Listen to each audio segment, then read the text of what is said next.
Olá, hoje a gente começa uma análise de um material bem sensível, mas transformador. É o Guia Além do Espelho. Uhum. Ele foca na recuperação depois de uma experiências bem difíceis, né? Tipo abuso emocional, manipulação, controle. Chantagem emocional, rejeição, são temas pesados, mas muito reais para muita gente. Exato. E a mensagem principal do guia é, assim, muito poderosa. Você não está sozinha. Ele valida a dor, sabe? E mostra um caminho de esperança, de reconstrução. É isso mesmo, é um caminho prático para a cura. Isso. Então, o nosso objetivo aqui é extrair os pontos essenciais. Primeiro, entender o que é esse trauma, né? E quais os primeiros passos que o guia sugere para começar a recuperação. Perfeito. E é fundamental começar por aí. O guia define esses traumas, os emocionais e relacionais, como feridas mesmo, feridas profundas. Não físicas, né? Mas que Exato, não são físicas, mas sobrecarregam a pessoa inteira. Corpo, mente, emoções, tudo fica abalado.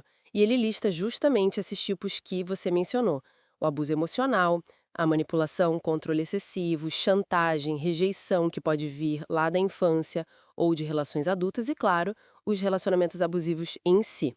E esses impactos, eles não são só abstratos, né? O guia descreve consequências bem concretas. Sim, muito concretas. No corpo, por exemplo, pode ser tensão muscular constante, dificuldade para dormir. Hum, Na mente, aqueles pensamentos que não saem da cabeça, dificuldade de concentração. E nas emoções, uma instabilidade, muito medo, o guia fala de sintomas tipo ansiedade, né? baixa autoestima, dificuldade de confiar nas pessoas. E isso, medo de intimidade ou o contrário, medo de abandono, irritabilidade ou às vezes uma apatia total. São reações comuns.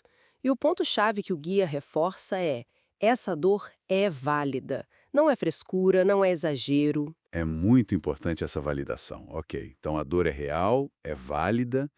E aí, quais os primeiros passos universais que o guia sugere para começar a sair disso? Então, o primeiro passo, e talvez o mais corajoso, é reconhecer o próprio sofrimento.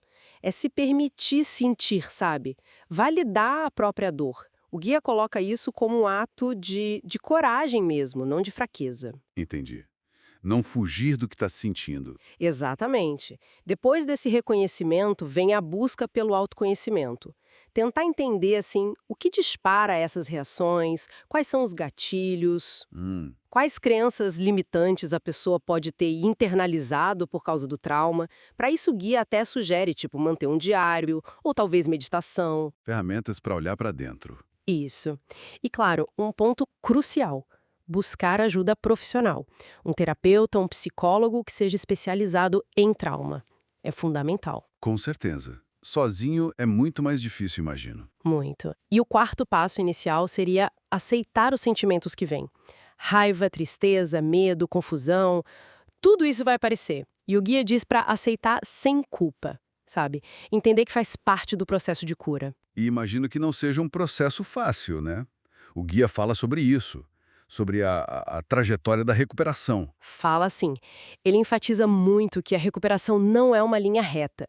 Vai ter altos e baixos, dias bons e dias ruins.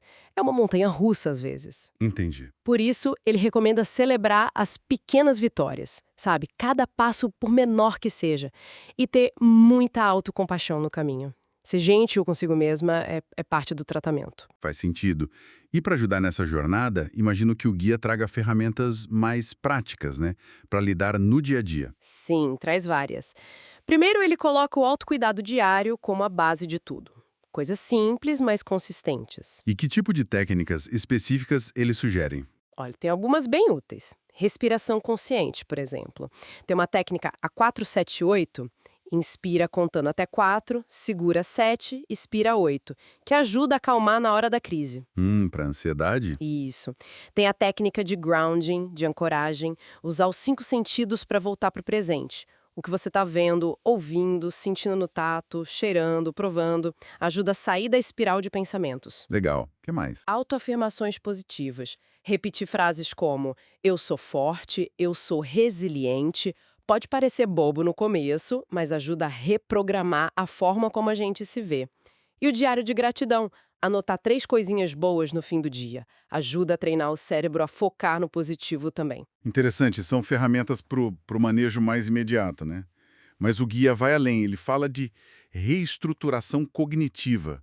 Isso parece ser algo mais profundo. É sim, é um ponto-chave para a mudança mais duradoura. A ideia é desafiar aqueles padrões de pensamento negativos que ficam automáticos depois do trauma. Tipo, eu não sou bom o suficiente, a culpa foi minha, essas coisas. Exatamente esses. O guia até cita o Stephen Covey, né? A forma como vemos o problema é o problema. O processo é identificar o pensamento negativo automático, tipo, sou um fracasso, Ok. depois questionar, isso é 100% verdade, tem alguma evidência contra? E aí conscientemente substituir por um pensamento mais realista, mais construtivo. Tipo, em vez de sou um fracasso, pensar eu enfrentei desafios difíceis e estou aprendendo com isso. Eu sou capaz. E tem que praticar, né? Não muda de um dia para o outro. Com certeza. A repetição é que vai consolidando essa nova forma de pensar. Isso me leva a outro ponto que o guia destaca bastante.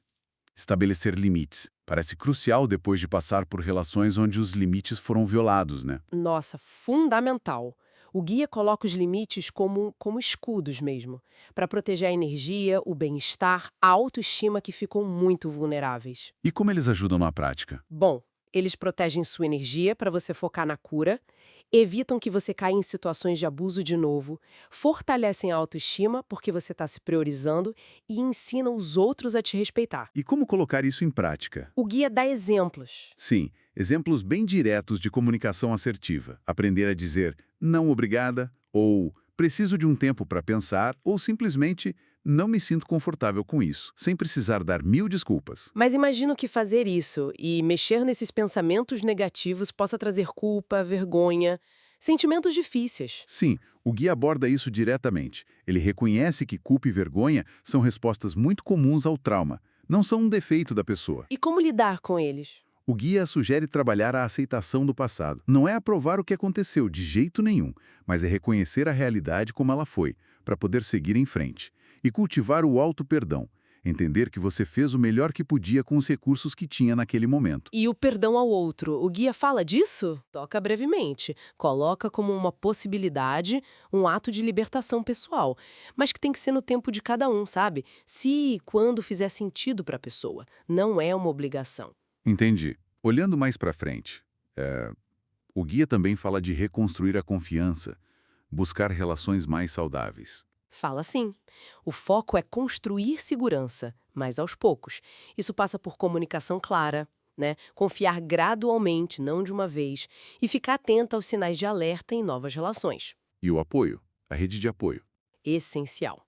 O guia bate muito nessa tecla, a importância de ter uma rede sólida. Isso inclui a terapia, claro, continuar com o acompanhamento. Grupos de apoio podem ser incríveis porque você está com pessoas que entendem o que você passou. Amigos, família. Sim, amigos e familiares que ofereçam suporte de verdade, sem julgamentos. E até atividades em grupo para criar novas conexões positivas. Então, para a gente ir fechando, a mensagem final do guia Além do Espelho é, apesar de toda a dor, uma mensagem de... De transformação e esperança. Exatamente. É uma jornada difícil, sem dúvida, mas que ressalta a força, a resiliência que existe dentro da pessoa. Tem até uma citação do Gandhi que o guia usa, que eu acho perfeita. A força não vem da capacidade física.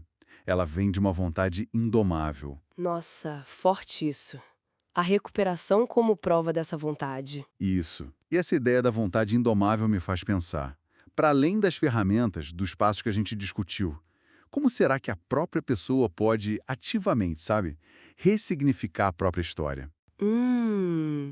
Interessante. Deixar de se ver só como vítima, passar a se reconhecer como sobrevivente e, quem sabe, até florescer a partir dessa experiência tão dura. Será que encontrar formas de expressar essa nova narrativa, sei lá, pela arte, pela escrita, ou até compartilhando a história quando se sentir segura, pode ser um motor ainda mais potente nessa transformação contínua? Fica aí a reflexão, né?